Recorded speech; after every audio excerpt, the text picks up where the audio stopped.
Hey everybody, it's your friend Jason Pound here answering the top asked questions about the Oklahoma real estate market. Question we're tackling today: how does Tinker Air Force Base impact the value of the homes surrounding it? Well, the short answer is not in the way that you think. However, as usual, let me over explain. I want to introduce you to an acronym called the AICUZ. AICUZ. It's called the Air Installation Compatible Use Zones Study. Back in 2021, I believe it came out of AICUZ, the United States Air Force, completed a study examining how, for lack of a better term, noise pollution impacts different parts of the geography that surround an Air Force base. But before we get into that and the math behind it, I want to remind you of something: that being near any type of military installation increases the demand for single-family residential properties in the area. And the reason for that is very, very obvious. Soldiers are very rarely permanently stationed to a particular geography. They tend to be there 2 years, 3 years, 5 years, 7 years, depending on their role and what they're doing. And while they are there, sometimes they rent, sometimes they buy. So you have constant turnover of soldiers needing to buy and sell, lease, and break leases so that they can serve their country and move to where they are needed. As a result of that, there is always a larger buyer pool around military installations. And the more buyers there are, the more competition there is. And the more competition there is, the more favorable that is for sellers to get higher prices for their properties, whether they're selling or leasing the property.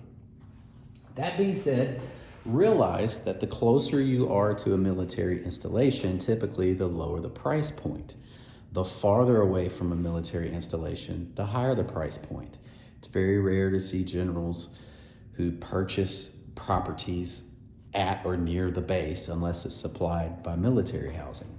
Your commissioned officers tend to live farther away from the base than your non-commissioned officers.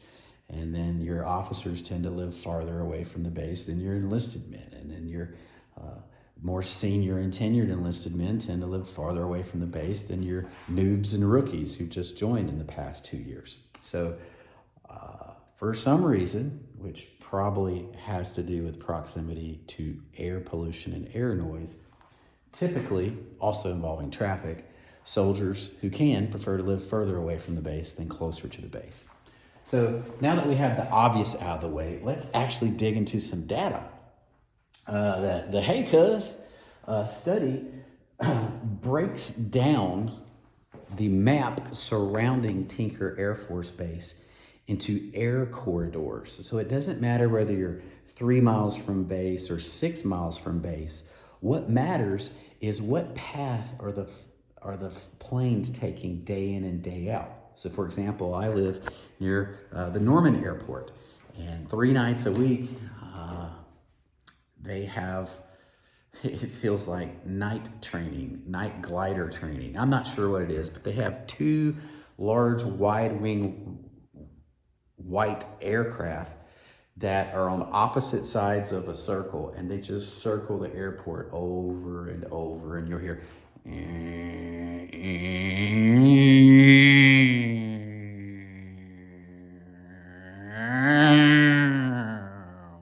and it just flies over my house over and over and over. I'm used to it now, and it no longer bothers me. But if anyone ever shops in my neighborhood at night, they're going to notice some air pollution from the airport. So what the Air Force did was they created sound contour maps that are not based on your proximity to the Air Force Base, that they're based on the flight paths. How close are you to a runway? How close are you to a consistent landing zone, a takeoff zone? How close or how directly under the flight of certain types of craft are you? Helicopters tend to make more noise than some other airplanes. Jets tend to make more noise than some other airplanes. They all make racket in different ways, but knowing that different types of flying vehicles make different types of noises, they went out and mapped all of these constant routes, and they created noise maps that you can actually look up and see where your property lies. I mean, there are actually spots in Edmond that are being impacted from Tinker Air Force Base because they're in the flight corridor. And it breaks it down by decibel. And based on decibels, they classify you as having occasional noise, regular noise, or heavy exposure. And the math shows that if you are in an area that has occasional noise, it can impact you from nothing at all the way up to 3%, which the median house around Tinker Air Force Base is $170,000, which lowers the price by $5,000. Compared to a similar house that's not in that same air contour location on the map. If there's regular consistent noise, but it's not obnoxious, that can affect it 3 to 7%, which can lower it as much as $12,000. And then if you're a heavy exposure, I mean, your backyard is the landing zone for 200 Apache helicopters every single morning at 5 a.m. I don't even know if there are Apache helicopters at Tinker. I'm just saying, if you back up to some heavy exposure, it's drastically going to impact your price.